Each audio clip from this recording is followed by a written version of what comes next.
when it comes to wealth, philosophy and then வந்து happiness, so இதெல்லாம் base பண்ணி ஒரு புக் ரெக்கமெண்ட் பண்ணோம் அப்படின்னா இந்த புக் சொல்லலாம். இந்த புக்கோட நேம் வந்து the almanack of Naval Ravikant. இந்த புக் ஒரு ஃபேமஸான புக் தான், but still take it as a reminder. இதுலேருந்து ஒரு லைன் படிக்கிறேன். If you don't own a piece of business, you don't have a path towards financial freedom. In almost any salaried job, even one paying a lot per hour like a lawyer or a doctor, you are still putting in the hours and every hour you get paid. So இதில் இவர் என்ன மீன் பண்ணுறாருன்னு பார்த்தீங்கன்னா, இப்போது நீங்கள் லாயராக இருந்தாலும் டாக்டராக இருந்தாலும் each and every hour you get paid. So நீங்கள் உங்களோட எத்தனை ஹவர்ஸ் ஒர்க் பண்ணுறீங்களோ அதுக்கேற்ற மாதிரி தான் உங்களுக்கு சேலரி கிடைக்கும். ஸோ உங்களுக்கு ஃபினான்ஷியல் ஃப்ரீடம் வந்து ஒரு கோலாக இருந்துச்சு அப்படின்னா நீங்கள் ஒரு பிஸ்னஸ் ரன் பண்ணலாம், ஆர்எல்ஸ் வந்து உங்களோட பிஸ்னஸில் ஒரு பார்ட்னராக இருக்கலாம், ஆர்எல்ஸ் ஒரு ஈக்விட்டி ஓன் பண்ணலாம், அது இல்லாமல் நீங்கள் இன்வெஸ்ட் பண்ணலாம். ஸோ இந்த மாதிரி நிறைய சாய்ஸ் இருக்குது.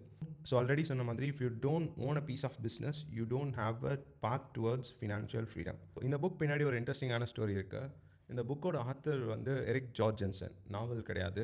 இவர் என்ன பண்ணுறாருன்னு பார்த்தீங்கன்னா, நாவல் ரவிகாந்தோட இன்டர்வியூஸ், பாட்காஸ்ட் அண்ட் தென் வந்து அவரோட ட்வீட்ஸ் இதெல்லாமே எடுத்து க்யூரேட் பண்ணி இந்த புக்கை வந்து பப்ளிஷ் பண்ணியிருக்காரு. He is the person.